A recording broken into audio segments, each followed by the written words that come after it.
So I gotta ask you guys, as the movie's called Escape Room, did the studio set you and the cast up for an escape room of your own to kind of build camaraderie? Have you guys ever tried an escape room? And if so, how was it? Yeah, it's called Flying to Cape Town. Living together as like a little nest of birds.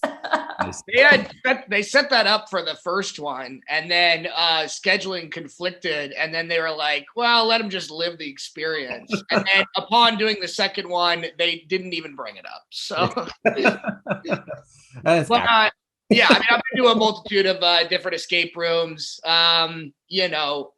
All of them are much more fun because it doesn't have that element of torture and survival. So thankfully, our reality is a little less daunting than what we portray on screen.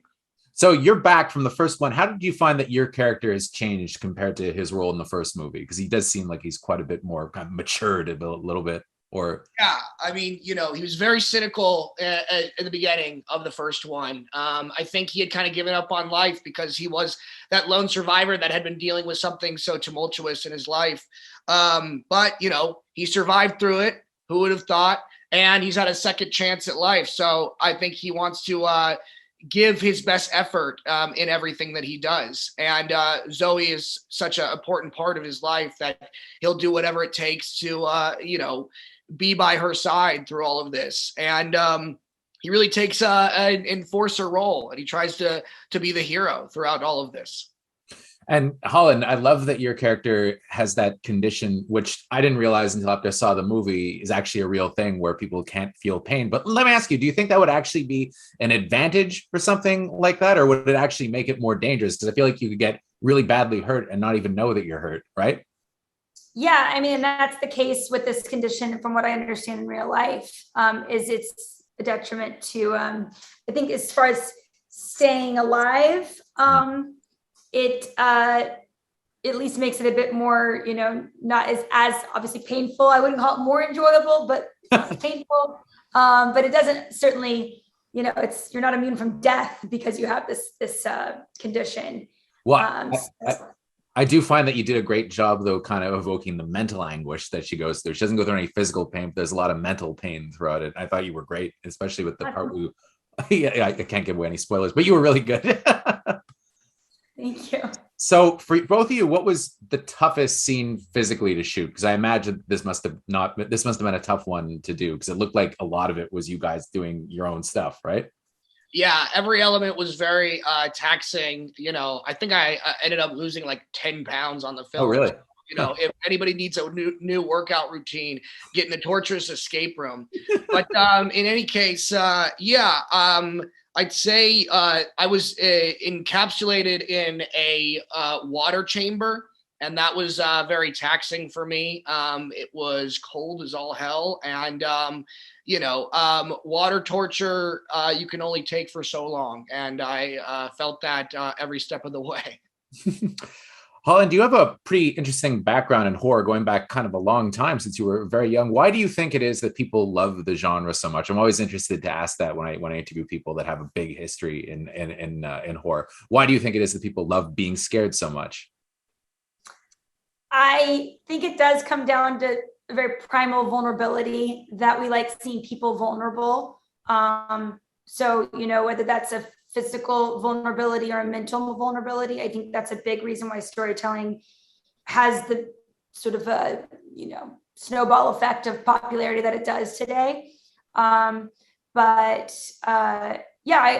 as I'm concerned, acting in horror, I still think content's king, and it doesn't matter the genre, but if you've got a good story, it bodes well. I mean, obviously the first escape room was a testament to that.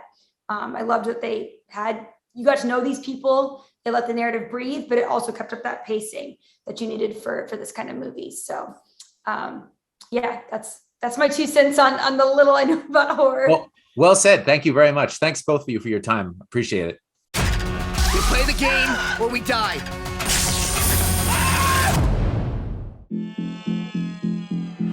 We were lucky to get out of those escape rooms alive. I need to know that the criminals who killed the 4 people in front of me are held accountable. They're hiding in plain sight in the middle of Manhattan. We need to stop them. I'm in. I know this is a lot to ask, but thank you for coming with me. Do you hear that? Hey, what the hell is going on? The train is uncoupled. You gotta be kidding me. Hold on! Welcome to Minos Escape Rooms. No. It's happening again. You guys have played the game before? So what is this? Like a tournament of champions? Look, we all know how this works. We solve the puzzles or we die.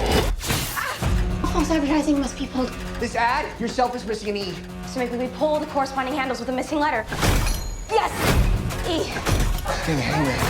And an A. Come on, we don't have time! The missing letters are W, B, and O!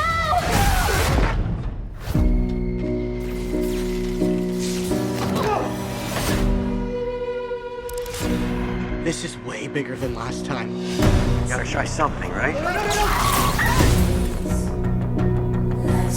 There's a special reason each of us survived. I can't feel physical pain. Just imagine the kinds of puzzles they came up with for me. Take a picture. It will last longer. It's a clue. This looks just like the lighthouse on the postcard. Grab his hand! It's over. I'm done running. We can beat them at their own game. What makes you think they're gonna let you walk away free again? We can make it stop! You're gonna get us killed. Come on! I'm not playing your game! Not now! Not ever!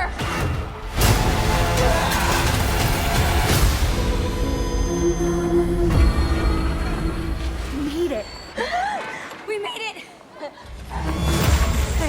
I don't understand. We're still in the game. Oh, no.